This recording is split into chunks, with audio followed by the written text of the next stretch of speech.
پھر اس ایمان کو تقویت پہنچانے اور اللہ سے جڑنے کے لیے نماز ہے کہ نماز پہلی امتوں کو 2 نمازیں، ہمیں 5۔ پہلی امتوں کی مسجد کوئی نہیں، ہماری مسجد۔ پہلی امتوں کی اذان کوئی نہیں، ہمیں اذان ملی۔ اور اذان اتنا بڑا عمل بنا دیا میرے نبی نے کہ آپ نے فرمایا کہ اذان دینے والا قیامت کے دن سب سے اونچے مقام پر کھڑا ہوگا۔ حضرت علی فرمایا کرتے تھے کاش میں اللہ کے نبی سے حسن حسین کے لیے مسجد نبوی کی اذان مانگ لیتا، یہ حضرت علی فرمایا کرتے تھے۔ اور جنگ قادسیہ میں مؤذن زخمی ہو گیا تو اذان دینے کے شوق میں سردار آپس میں الجھ گئے، کہتا میں دوں گا، ایک کہتا میں دوں گا، پھر قرہ اندازی ہوئی جس کا نام نکلا اس نے اذان دی۔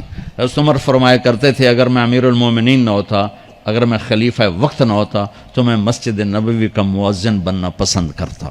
کسی کو اذان نہیں ملی، ہمیں اذان۔ پہلا مؤذن بلال بنا، پہلے مؤذن اللہ نے بلال کو یہ عزت عطا فرمائی۔ دنیا میں یہ ہے اور آخرت میں یہ ہے کہ میرے نبی نے فرمایا کہ جب جنت میں جانے کا وقت آئے گا نا تو جنت کی میرے لیے سواری لائی جائے گی، میں اس سواری پہ بیٹھوں گا تو اس کی جو وہ رسی ہوگی نا وہ ایسے نیچے گر جائے گی، یہ نیچے گرے گی۔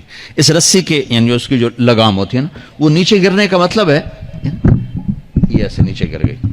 اب نیچے گرنے کا مطلب ہے کہ اس کی ڈرائیونگ میرے نبی نے نہیں کرنی، کوئی آنے والا ہے، کوئی ڈرائیور آنے والا ہے جو رسی پکڑ کے چلے گا، کوئی کوچبان آنے والا ہے جو اس کو پکڑ کے چلے گا۔ رسی کا گرنا ایک انڈیکیشن ہے کہ کوئی نصیب والا اب آئے گا۔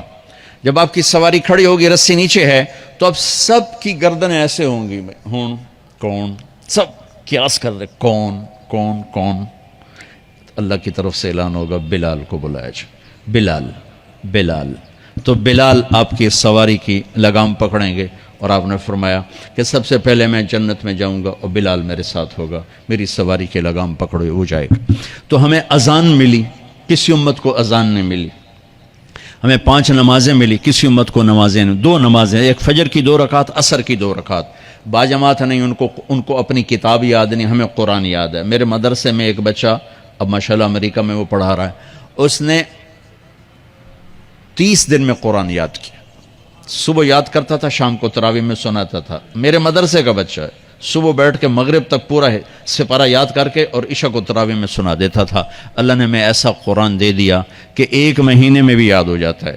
3 دن میں بھی ایک بزرگ نے یاد کیا، 3 دن میں قرآن یاد کیا۔ اللہ نے ہمیں قرآن کی دولت عطا فرمائی، پڑھنے کے لیے 5 نمازیں عطا فرمائی، تہجد کی نماز عطا فرمائی، اوابین کی نماز دی، اشراق کی نماز دی، چاشت کی نماز دی۔ نماز کے کتنے دروازے کھول دیے۔ اور میرے نبی کی آخری نصیحت تھی میری امت نماز نہ چھوڑنا، نماز نہ چھوڑنا، نماز نہ چھوڑنا۔ اور اس 14 صدی میں کوئی موقع ہے نماز چھوڑنے کا تو وہ میرے نبی کے نواسے کی کربلا کا ہے کہ جب ظلم بھی انتہا پر تھا اور مظلوم بھی اپنی آخری حدوں پر تھا، اور کائنات نے نہ ایسا ظلم دیکھا، نہ ایسے مظلوم دیکھے، نہ ایسی پاکیزہ ہستیاں دیکھی، نہ ایسے درندے دیکھے۔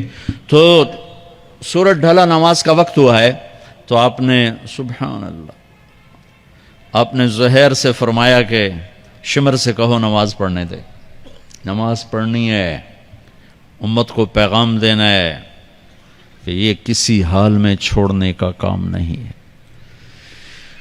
تو انہوں نے آگے بڑھ کے شمر سے کہا نماز پڑھنے دو، انہوں نے کہا نہیں نماز نہیں پڑھنے دیں گے، ہماری تلوار چلے گی۔ انہوں نے واپس آ کر کہا جی وہ کہہ رہے ہیں ہم جنگ نہیں روکیں گے، تلوار چلے گی۔